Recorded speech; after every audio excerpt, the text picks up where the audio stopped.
making me think a lot about basically how we end up, conceiving ourselves and our lives. I haven't given this a ton of thought, what you're telling me right now. Ironically, perhaps.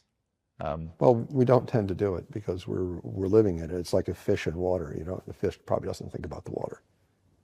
There's also these observational studies of twins conjoined at the head, which have yielded some very interesting results that are pertinent. Can you share a little bit about that? To the best of my knowledge, the studies of twins who are conjoined at the head and share brain activity hasn't been as systematic as one would like, but there's a lot that's known about them. They're quite rare, and the ones that are probably the best known are Tatiana and Krista Hogan, who are twin girls who live in British Columbia. And they were born joined at the skull. And they have what's called a thalamic bridge, which is a bridge of brain tissue that connects the deepest parts of their brains. So their brains connect. And they can do some remarkable things. They can see, at least partially, through each other's eyes. They can feel, to some extent, each other's skin. There's a video, actually, of their mother sitting with them on a couch. And the girls close their eyes, and the mother will touch one girl's hand, and both girls will say, you're touching the hand. One girl will say, you're touching my hand. The other girl says, you're touching my sister's hand. They share some motor control over each other's limbs. They can share emotions, and they seem to share memories to some extent. But as far as we know, they don't share reason and free will. First of all, they have different personalities. They get into fights. They have different opinions on things. They both have to go to school, meaning they both have to study. It's not like one girl can sit there learning her times tables and the other girl who's attached can just watch TV, but she knows the times tables too. So again, we see this dichotomy between reason and free will and all the things that the brain does. And they show that even if you have connected brains, your reason and free will is separate because they have separate souls. They have brains that are connected, but they're separate human beings, they're separate persons, and they have separate souls. And you don't share reason and free will between people. So going back to something you said earlier, that reason and free will are immaterial aspects or parts of the person, powers of the person, immaterial. What does that even mean? Immaterial means that the source of these powers is not a physical thing, it's not a physical object. Immaterial is actually a fairly simple concept. For example, numbers are immaterial. That is, that the number 12 is an immaterial thing. That is, you can't say, well, the number 12 is located today in Cincinnati and it weighs 5 pounds. I mean, it doesn't make any sense. So there are many, many, many things that we think about, many things that are quite real. They're called universals in philosophy. That are very real, but are not matter. And reason and free will are abilities we have whose source is our soul, but not our brains. The other problem that we face a lot in neuroscience, it's a very serious problem in neuroscience, is what's called the Merological Fallacy. And the Merological Fallacy, there are two wonderful scientists and philosophers who have written a lot on this, Maxwell Bennett and PMS Hacker. Bennett is a neuroscientist from Australia and Hacker is a philosopher from Oxford. The Merological Fallacy is the fallacy of attributing to a part something that can only be attributed to a whole. An obvious example would be to say that my feet are walking. Well, you can say that metaphorically, but I'm walking using my feet. Or my eyes see. My eyes don't see. I see, using my eyes. So we have to be very careful when we say the brain understands, or the brain has this emotion, or the brain does this or does that. The brain does do things, without question. Well, or a brain is thinking. I think that's what a lot of people would say, right? Yeah, and Yeah. a brain can't think. Mm-hmm. How can a brain think? A brain's a lump of meat, can't think. Some people say the brain sees. You know, the brain sees this or that, and I say, hey, it's dark inside there and it doesn't have a flashlight. It can't see anything. The brain doesn't think. People think, using their brains. I mean, that's fine. But the brain doesn't think. And one could say, well, it's just a metaphor, you know, and sometimes, you know, metaphors can be fine, you know, there's no problem with using metaphors. But if you're a scientist, you have to be very careful about metaphors, because if you think the brain can think, then you start looking inside the brain for that little thinking area. And then your research project is just based on a fallacy. Wittgenstein, who was a 20th century philosopher, spoke a lot about this, that you have to be very careful of your language and very careful of the way you express things, or you lead yourself into all kinds of nonsensical conundrums. And neuroscience is full of this stuff. For example, there's a problem in neuroscience called the binding problem. And the binding problem is we experience things as a unified whole. That is, that I experience talking with you as a kind of a unified thing. I'm talking with you. But in reality, according to the binding problem, it is a whole array of different things. It's my sensation of sitting here, my hearing your voice, my seeing you, my thinking about you. And how is that all bound together in the brain as a single experience? And it's called the binding problem. And Bennett and Hacker say that the binding problem is just a good example of nonsense. That is, that you don't bind ideas. Binding is what you do to physical things. Binding is what you do. I'll bind up some packages, but ideas aren't packages, so you don't have to bind them. So we have to be very careful of our language. This is all a product of trying to fit everything that's going on into a materialist approach, basically, right? Am I hearing that right? Precisely. Yeah. And even more rigorously, yes. And materialism is a box, and it's a relatively small box. And you have to try to cram all of reality into it if you're a materialist and reality doesn't fit. There's a lot of things about reality that don't fit in a materialist box. More specifically, what materialists are doing, and most of them aren't aware of it because most of them are not philosophically inclined, is what's been called mechanical philosophy. And mechanical philosophy really became a thing in the 19th century, although it was growing since Descartes, when people started making very sophisticated machines. During the Industrial Revolution, we got really good, all these steam engine and the printing press, all that stuff. People began starting to think of human beings as machines, or as nature as a machine. Mm-hmm. And by the 19th century, that was kind of implicit in the way people thought about things. I think it still is implicit. Oh yeah, how people think. Mechanical philosophy is everywhere. Yeah. And but we aren't machines. Nature's not a machine. You can make analogies. You can say, well, in some ways we're kind of like machines. That's fine, but we're not machines.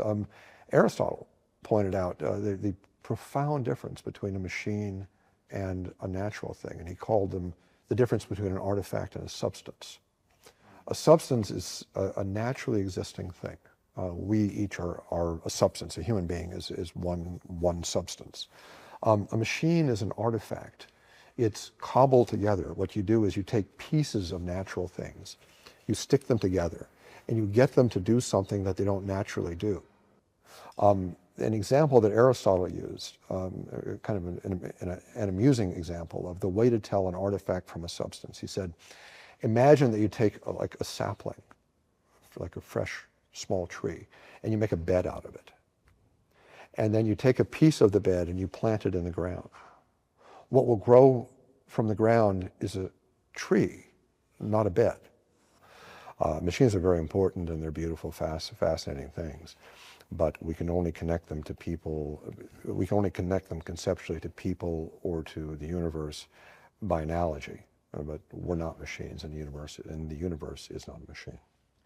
I think a lot of people would say that, well, maybe there's two different ways to think about this, right? One would they say, well, we are actually, in fact, cobbled together, perhaps through something like evolutionary forces or so forth. So that would be maybe one way of looking at it. Another way would be, perhaps we just don't know enough in our scientific approach yet to cobble together something like a human body. So Yeah, that's and the problem. that's promissory materialism. And Yeah. my answer to promissory materialism is actually very simple, is that I'll give you my cell phone number and you can call me when you have the evidence, but they don't have the evidence. So yeah, it's just. But what about the other view? The other view that we're cobbled together by evolution. Yeah, for example, by some natural forces that. Right. Well, that just becomes infinite regress. If you're saying that the natural forces themselves are machine-like, you have to explain how it is that a natural force is a machine. Again, what defines a machine is that it's an artificially constituted device whose parts have no natural tendency to do what they do when they're in the machine. So by definition, that can't be a natural thing. Another thing that you've looked into is these near-death experiences. And that kind of clarifies a lot of these questions we've been discussing here. Tell me a little bit about that. Yeah, near-death experiences are surprisingly common, actually. It's been estimated that about 20 million Americans now living either have had a near-death experience or will have a near-death experience at some point in their lifetime. Carol Zaleski is a literary scholar who wrote a wonderful book called Otherworld Journeys, in which she recounts near-death experiences and out-of-body experiences throughout history in various cultures. And I mean, in the Middle Ages, it was actually very common. And it's been found, practically every culture has reports of near-death experiences and out-of-body experiences going back thousands of years. The nature of these experiences varies somewhat from culture to culture, but there are commonalities between them. And over the past several decades, there's been quite a bit of scientific research done on near-death experiences in the West. I believe that there is a core of reality to at least to many of them, and I think they're the proper subject of scientific study, or the proper object of scientific study. What do they tell us in your mind? The fact that that these things exist, because again, the explanation that I've heard is, these are just, as, blood flow is being cut off to the brain, there's some, particular electrical patterns happening. And as a result, someone has a fantastical experience, and that's it. That's what we're talking about. I think a good way to discuss this is to begin with what is in some ways the paradigmatic near-death experience in modern times. That was of Pam Reynolds. And then I can talk about the implications of that. Pam Reynolds was a woman who, in her mid-30s, was found to have an aneurysm at a major blood vessel at the base of her brain. The aneurysm at the time, this was in around 1991, was inoperable through ordinary means, and she would die soon from rupture of the aneurysm. She came to Phoenix, as it turns out, to Dr. Robert Spetzler, who is a neurosurgeon here in Phoenix, who is the world's expert in aneurysms.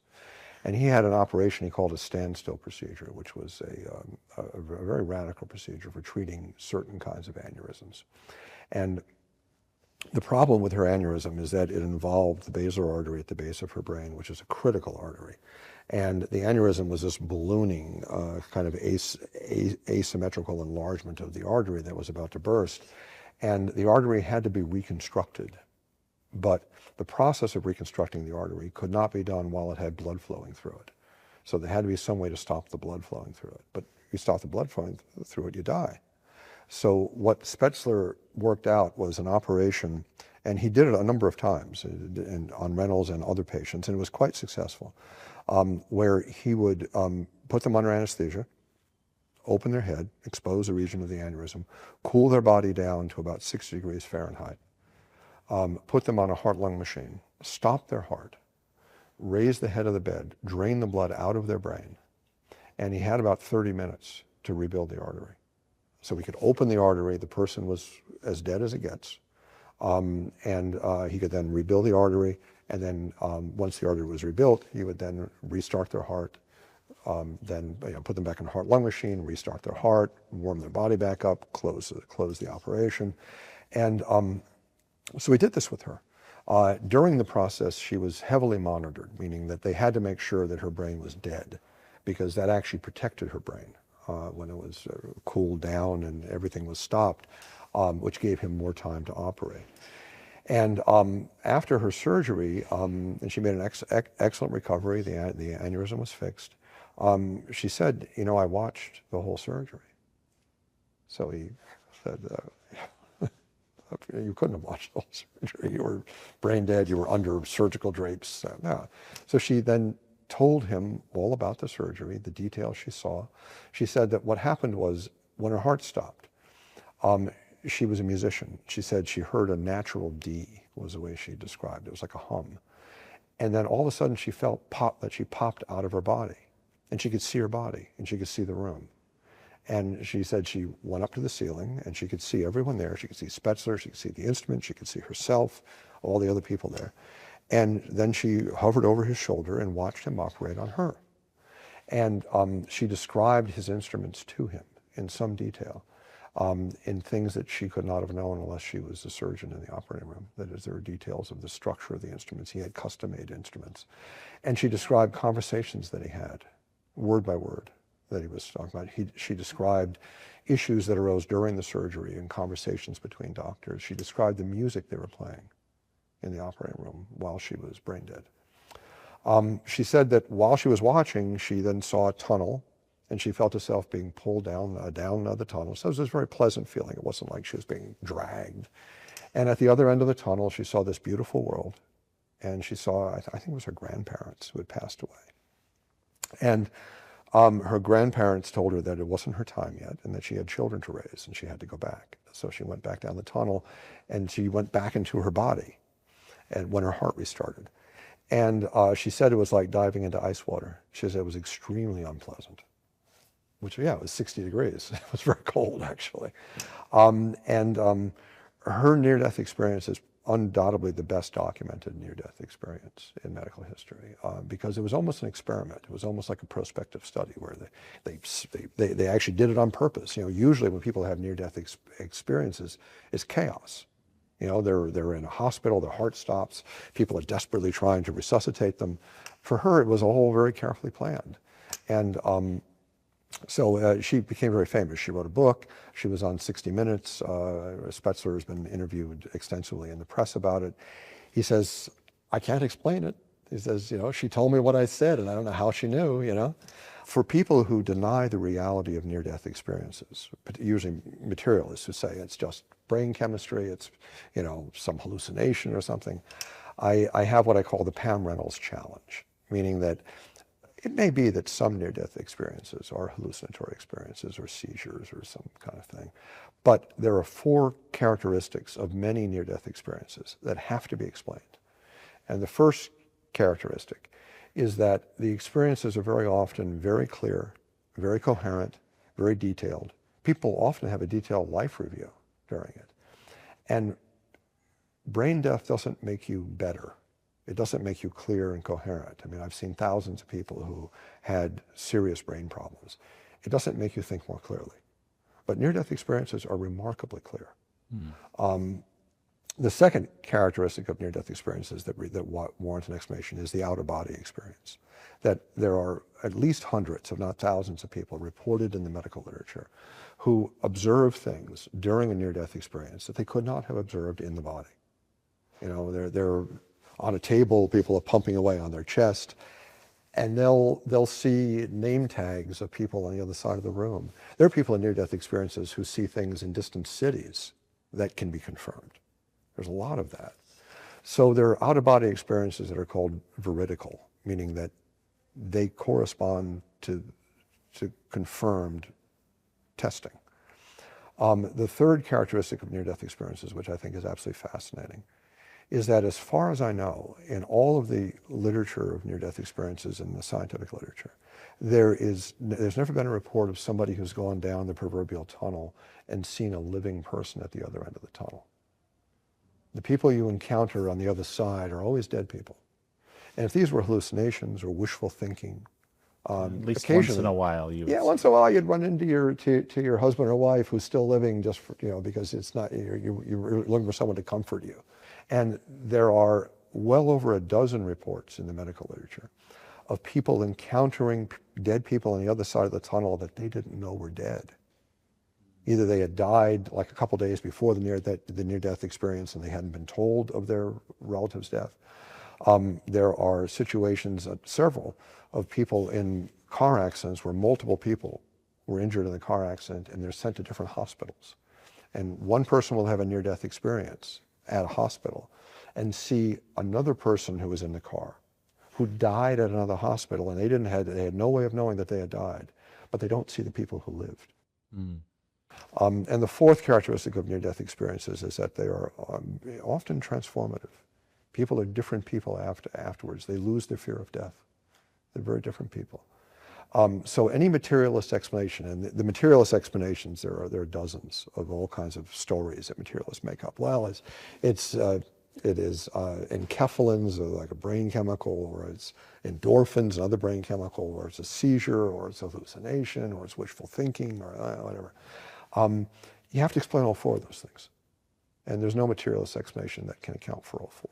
So I think that there is a core of reality to near-death experiences. Maybe not every near-death experience is a genuine survival after death, but there's a core of reality to them. What I think is the most interesting question about near-death experiences is the theological and philosophical questions, because people on the other side don't always see what we would have expected them to see from the traditional religious perspective. And it's a very, very interesting question.